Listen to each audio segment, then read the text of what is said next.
Chinese soldiers agar లదాఖ్లకు వస్తా అంటే మేము ఆహ్వానిస్తామని అన్నట్టు నీ అయ్య జాగి నన్ను ఆహ్వానిస్తావా అంటే ఎక్కడైతే రక్షక బలగాలు రారో వాడు చైనీస్ సోల్జర్లను రమ్మంటున్నాడు అంటే భారత్ చైనాకి ఏమైనా ఠేకాదారి తీసుకున్నాడు రైట్ వీని మీద దేశద్రోహ చట్టం పెట్టాలా వద్దా మళ్ళీ ఈయన కేసు ఇప్పుడు ఎవరు కొట్లాడుతుర్రు కంప్లీట్గా ఫోటోలన్నీ సోషల్ మీడియాలో సర్క్యులేట్ అవుతున్నాయి గూగుల్ చేసి చూసుకోండి కస్సను ఎక్కించి పడేసిండు బుల్డోజర్ గేరేసి ఇట్లా ఒత్తి పడేసిండు యాక్సిలేటర్ భారత్ అడుగులేసుడు మొదలెట్టింది గట్టిగా ఆ నూర్ ఖాన్ బేస్లా అండ్ మెయిన్ అడ్మినిస్ట్రేటివ్ బ్లాక్ని బద్దల వల్ల కొట్టొచ్చిందమ్మా ఈయన నేతృత్వంలో దంగాలు ఎక్కువ నడుస్తలేవు ఈయన నేతృత్వంలో ఇంటర్నల్ సఫాయి నడుస్తుంది లోపల నుంచి నువ్వు ఆలోచించు బాబా ఆచరణకు దిగిపోతాడు మే భారత్ కో కభీ झुकने ना दूंगा भारत को कभी रुकने ना दूंगा भारत को कभी ना मिटने ना दूंगा ఎవడన్నా అనుకున్నాడా ఫ్రెండ్స్ ఆర్టికల్ 370 తీసేస్తామని అని అన్నారు కాలే Dushman పుచ్చలు వలిగిపోలే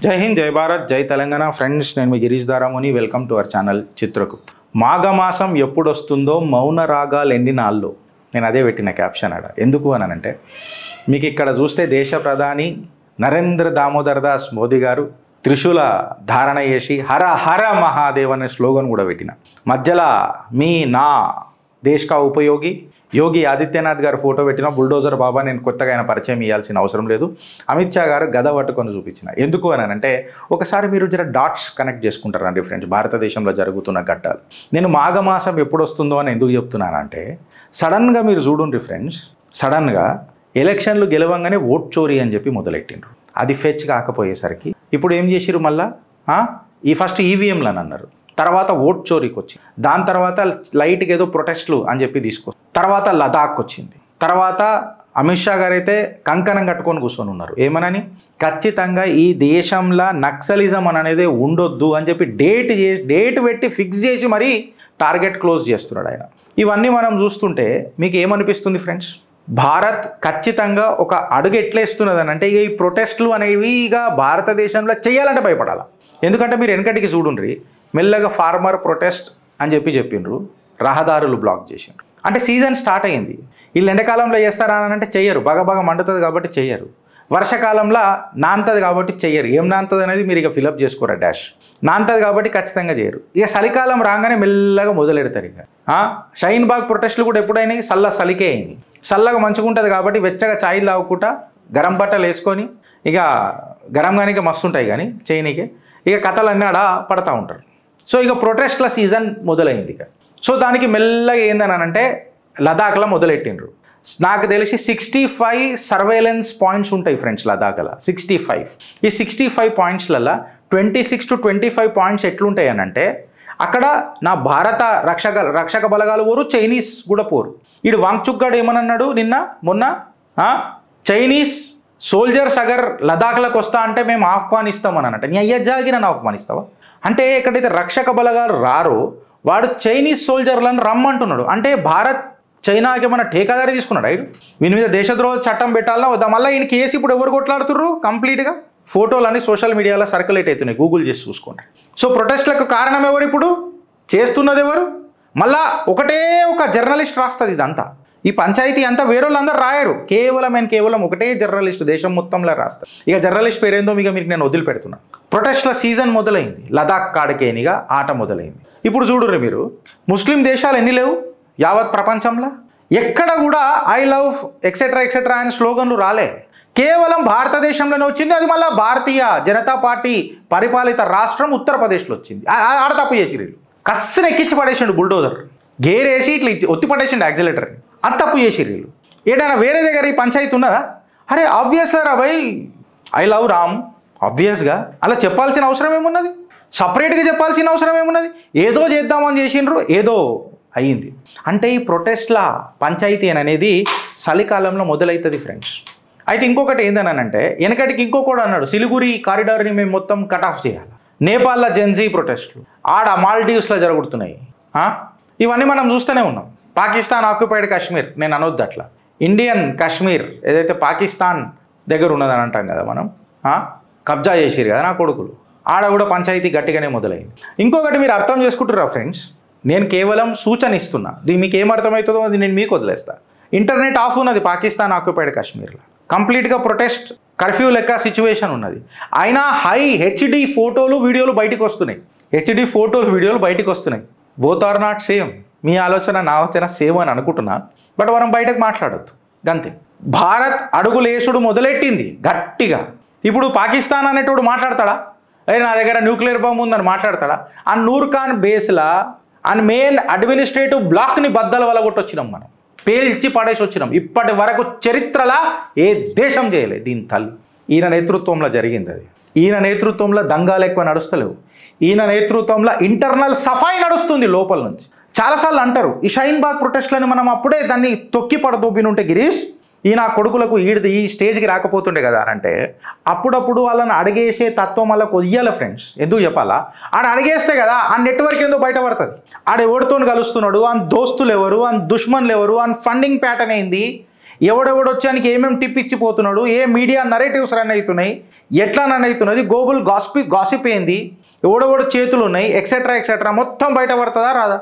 and for your kind information, కొలంబియాలో మొన్న జార్జ్ సోరోస్ కొడుకు కూడా వచ్చిండట. నేను గాడికే చెప్పిన, ఇంకా ఎక్కువ మాట్లాడతలేదు. కొలంబియాల నుంచి మళ్ళీ ఎవరో మాట్లాడారు కదా మొన్న, జార్జ్ సోరోస్ కొడుకు కూడా కనబడ్డాడట. I hope I'm wrong and I should be wrong అని దేవుడిని మొక్కుతున్నాను నేను. అక్కడ అది కాగానే ఇక్కడ ఏమవుతున్నదో మీరు అందరూ చూడండి. మళ్ళీ ఇప్పుడు ఈ వాంగ్చుక్గాడు ఎవడు అని అంటే వెనకటికి నందాదేవి హిల్స్కి లింక్ అవుతున్నది. ఇది ఈ నందాదేవి హిల్స్కి లింక్ అవుతున్నది అని అంటే మీకు ఇంకొకటి రావాలా ఏందని అంటే, ఇక్కడ ప్లూటోనియం క్యాప్సూల్స్ పెట్టిపించింది ఎవరు?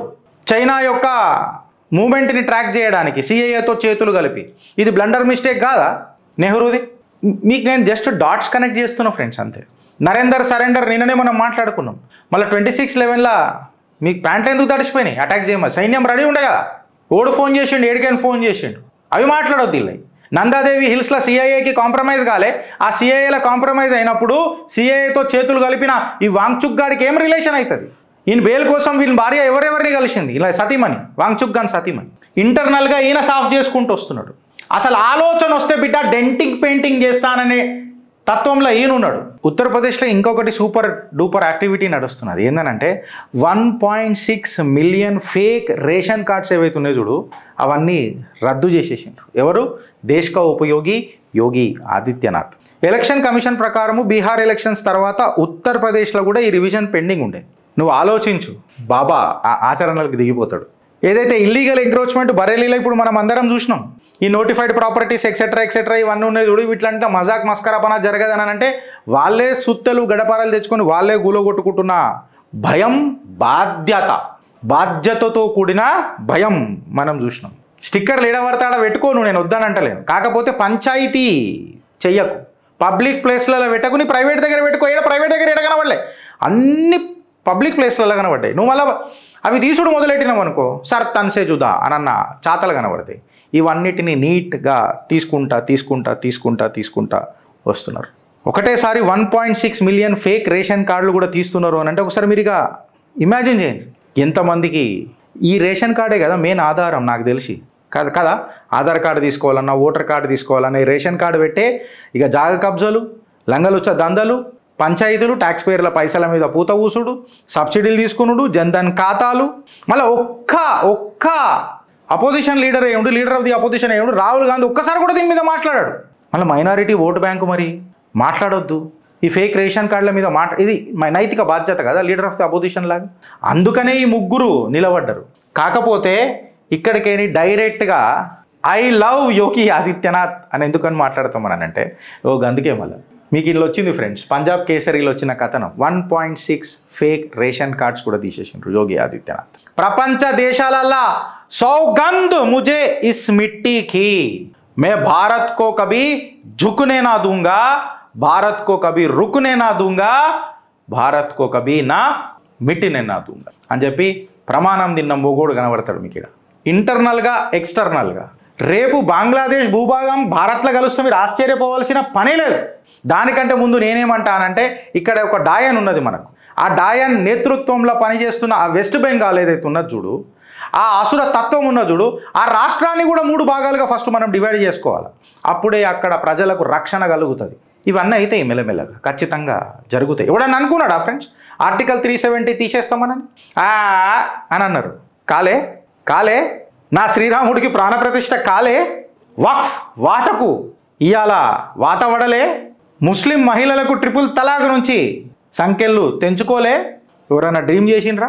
దుష్మన్ పుచ్చలు వలిగిపోలే, నా దగ్గర న్యూక్లియర్ బాంబున కుర్చీ మడత పెట్టుకో కిందికిని అని చెప్పి అలా మెయిన్ న్యూక్లియర్ బేస్ నూర్ఖాన్ బేస్నే పలగొట్టొచ్చిన మొగోళ్ళు మనోళ్ళు సైనికులు.